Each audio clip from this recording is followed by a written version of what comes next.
All right, folks. I'm sure many of you are aware that recently they've got these new LifeStrategy Global funds.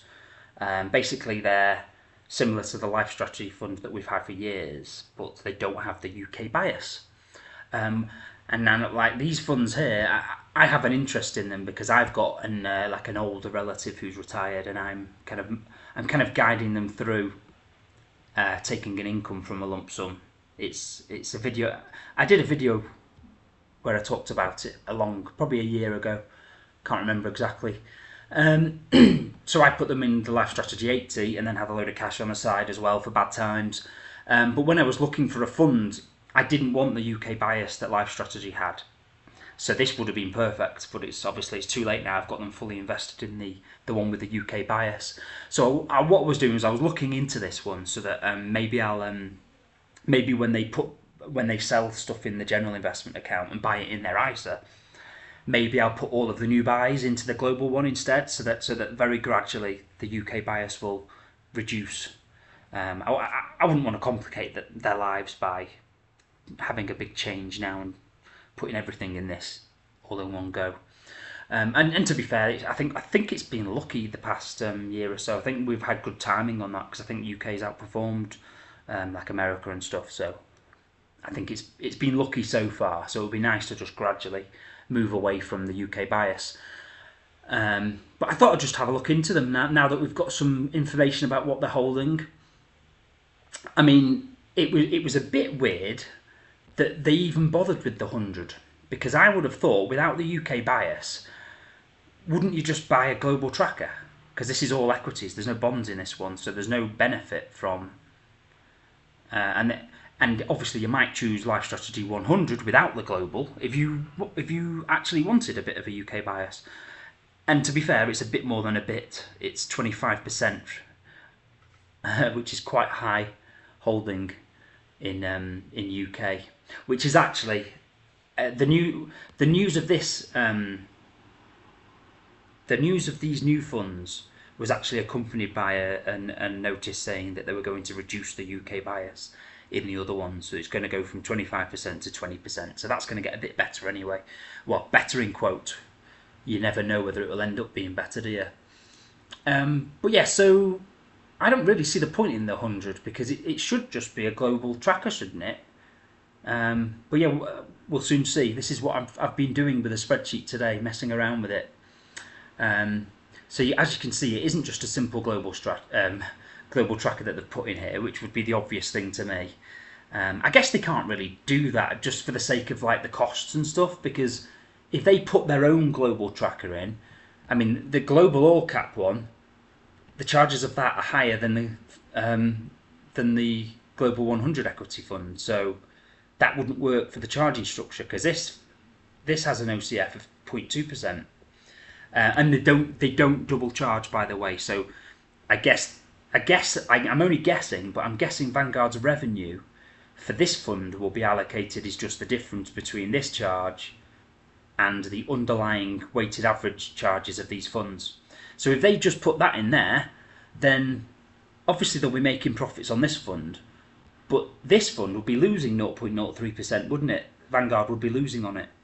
So because obviously the charges are lower. So obviously that's why they haven't done that. But they could have just had it as VWRL or VWRP, which is a 0.19% charge. But then obviously that's very close, isn't it? That's very close to the 0.2%. So obviously they create this fund with a mixture of cheaper funds. So I think the most expensive one they have will probably be something like this, I would imagine. They're the emerging markets one.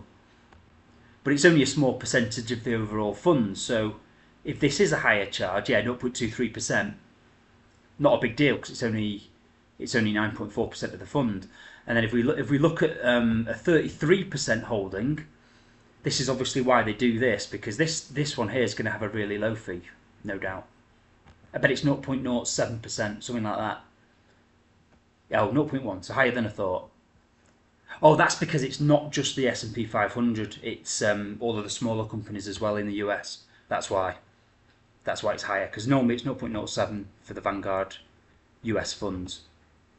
Yeah. So as you can see, doing it this way, piecemeal, it gives this fund a bigger margin between the 0.2% they charge and the fees that they have to pay in all the funds.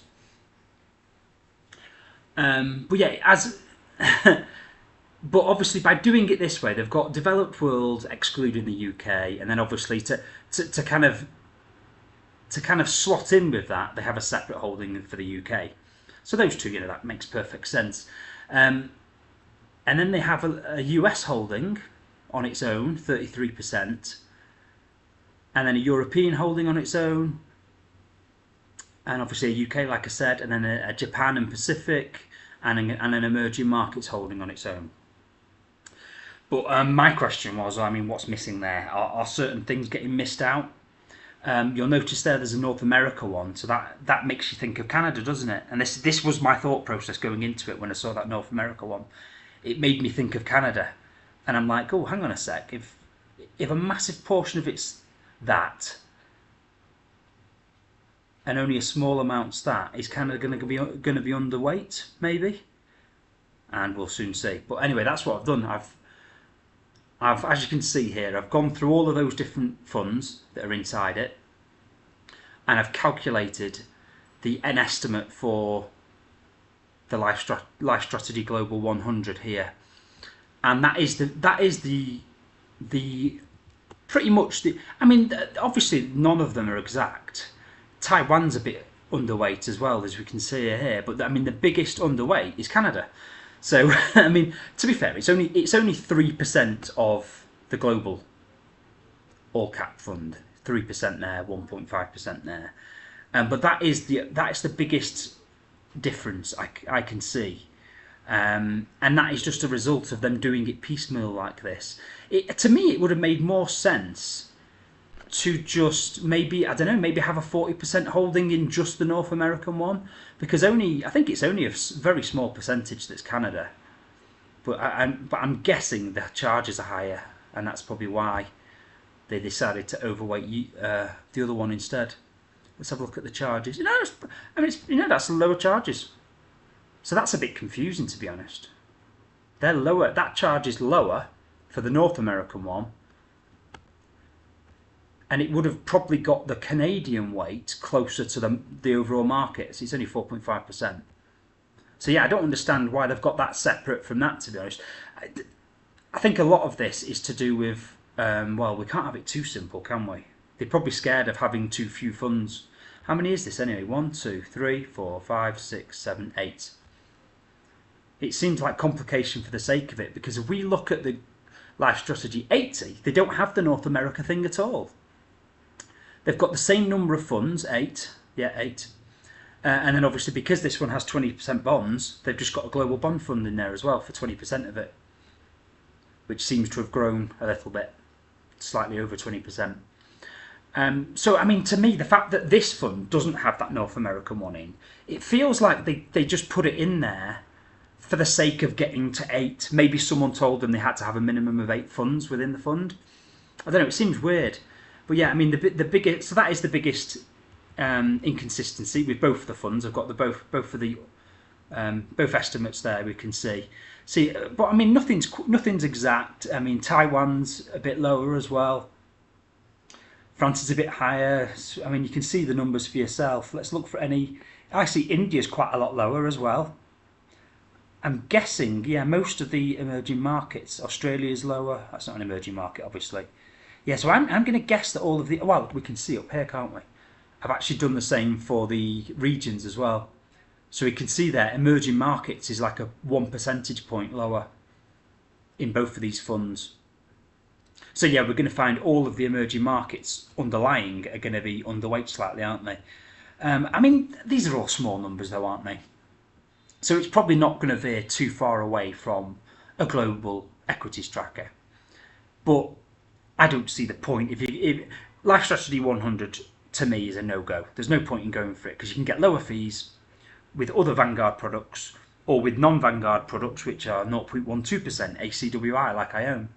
But yeah, as you can see, these are all so tiny they're not worth writing home about. But the only major underweight is Canada. Like, what's wrong with Canada? It's probably no worse than any of the others. I mean, I can, but like I say, it's only 3%. So I'm sure if Canada suddenly took over the world and their stock market grew and grew and grew, I'm sure at some point they'll modify this fund to stop being so underweight, it wouldn't they? Like I'm sure if it got to I don't know, if it got to 10% of the global market, I'm sure they would stop it being an underweight like this. They wouldn't let it go on too long. I'm sure they're not that stupid. But yeah, it just seems silly that they would do this. But when it starts having bonds in it, I think I can live with these not being matched to the global weightings. Just for the sake of simplicity, it's if it was me personally doing it, I would just build this myself. I'd have a global tracker, like I'm kind of doing with the black section of my portfolio, but with some more added complication. But I would just go for a global tracker and then the ETF, the VAGS ETF, because then you've got it properly market weighted. If Canada does take over the world, you're not underweighted like with these funds.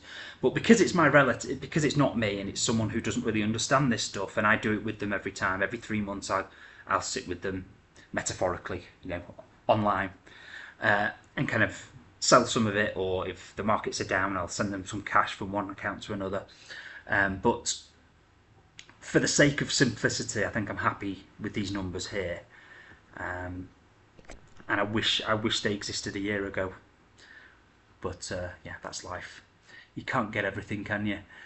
But yeah, I just wanted to have a little look inside under the bonnet of these new funds. I do think it's a bit silly though, building them like this, because they'd get paid the money anyway. If they put everything in VWRL or VWRP, sorry, Vanguard still get all of the money.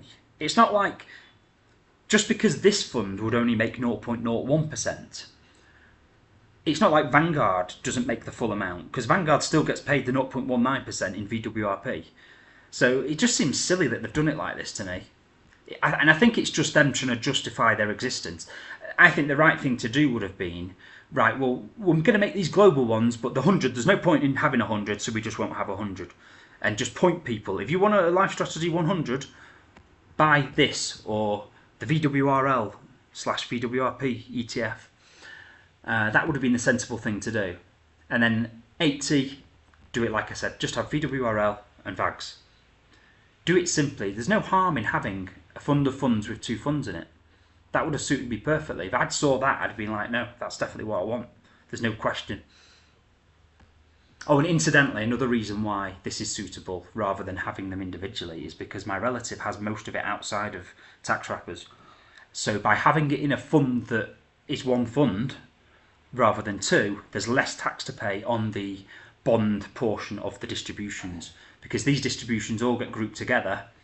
If they had it separate, they'd have been paying higher tax on the distributions from the VAGS portion, like the bond portion of a portfolio, if we'd done it separately. So, there's multiple reasons why this is suitable, and also why I went for the LifeStrategy 80 previously. Well, to be fair, they're going to be in it for many years. It's going to come out of it very gradually as I put money into their ISA. Anyway, as usual, I've talked way too much about it. What should have been a short video is 13 minutes long. So I'll see you next time. Bye bye.